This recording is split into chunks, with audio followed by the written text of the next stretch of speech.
Olá, prezado internauta, esse é o nosso podcast, o nosso programa chamado 5 por 1, meditando com o tema A Espiritualidade do Canto Litúrgico. Seja bem-vindo. Quais são os gêneros de cantos, de músicas que a Igreja Católica acolhe para o canto litúrgico? Bem, primeiramente, por excelência, podemos dizer assim, o gênero primaz é o canto gregoriano. Ele leva esse nome porque São Gregório Magno, Papa, catalogou todos, ou a grande maioria, a grande parte dos cantos espalhados pela Igreja do Oriente e do Ocidente. Muitos estudiosos dizem que até São Gregório Magno chegou a compor algum canto gregoriano. Mas antes de ser chamado de canto gregoriano, esse canto era chamado, esse gênero musical era chamado de canto-chão, porque toda a estrutura melódica vinha já da religião judaica, que entoavam os salmos, os cânticos, os hinos de louvores a Deus. E a estrutura da escala que os judeus utilizavam, geralmente, era na região da fala, na região média, essa mesma região que eu estou falando, porque fica de fácil acesso, cômodo e de aprendizado para que o cantor, o salmista, pudesse entoar o salmo.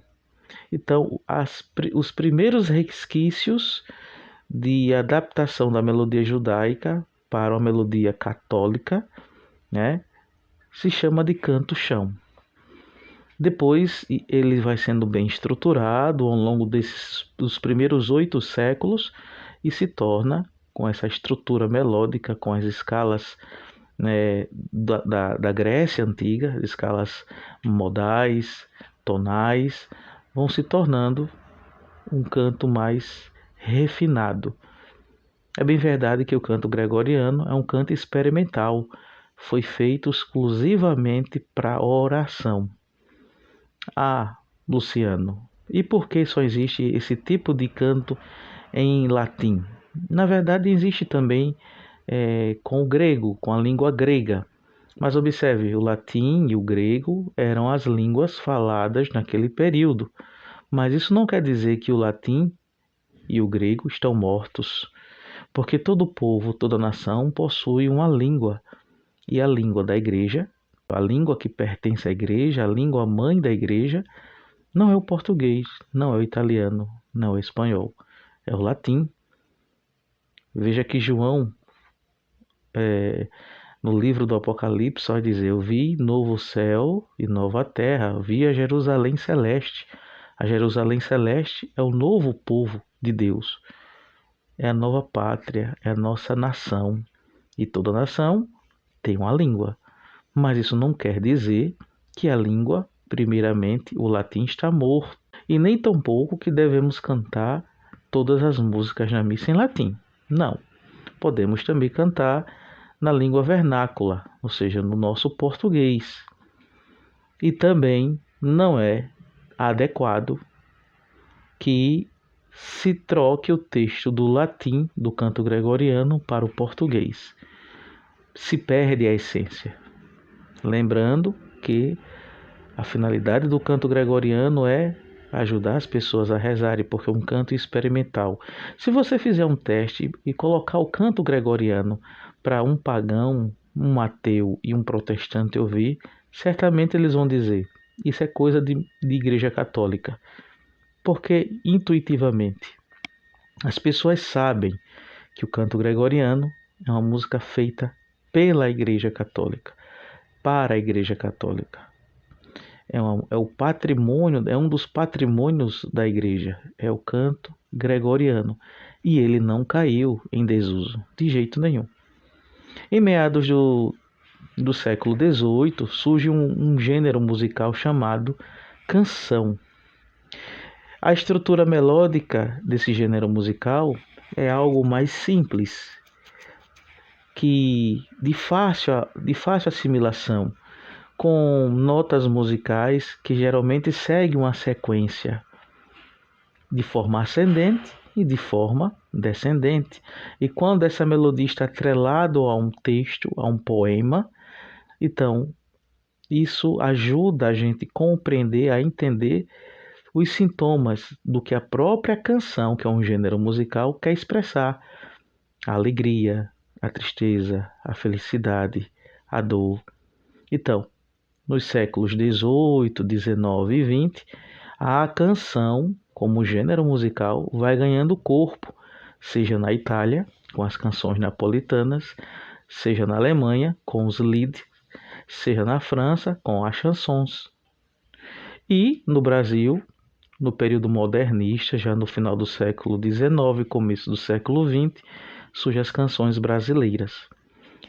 Em meados do século XX, a Igreja adota o gênero canção como a forma de incrementar o canto litúrgico, dando uma nova roupagem com novos textos litúrgicos, dentro daquelas características que eu falei outrora nos podcasts, mas com o intuito de também levar a comunidade a rezar. Daí surgem os cantos pastorais, as músicas pastorais, que muitas delas, sem dúvida nenhuma, muitas delas são cânticos que nos ajudam a rezar. Outros não, infelizmente, outros não têm como nos ajudar. E no final dos anos 70, começo dos anos 80, com o gênero musical, a música popular, a igreja vai permitindo também, e aqui eu falo permitindo não no sentido pejorativo, mas de certa forma podemos verificar que foi algo positivo, vai permitindo que esse gênero musical, a música popular, adentre na igreja. E quando digo que adentra a música popular, como também o gênero musical canção, eu não me refiro a invenções, a adaptações, a paródias, não. Melodias compostas por pessoas católicas com textos específicos. E essas melodias, no gênero musical da música popular, entre a década de 70 e 80, vai se desenvolvendo nos grupos de jovens, nos encontros de louvores e também alguns retiros. E isso vai se perpassando por toda a igreja. Existem grandes músicas que é compostas por autores, compositores da renovação carismática, que são belíssimas, que servem realmente como momentos para oração.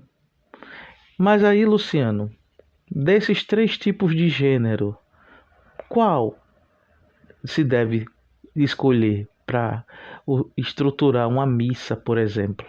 Bem, os 3 gêneros são gêneros aceitos pela igreja, mas não esqueçamos, a música, o canto gregoriano é por excelência o canto primaz da Igreja Católica. Surgiu na igreja e é um canto experimental. Os outros tipos de gêneros, como o gênero da canção e da música popular, não surge na igreja, surge no meio do povo.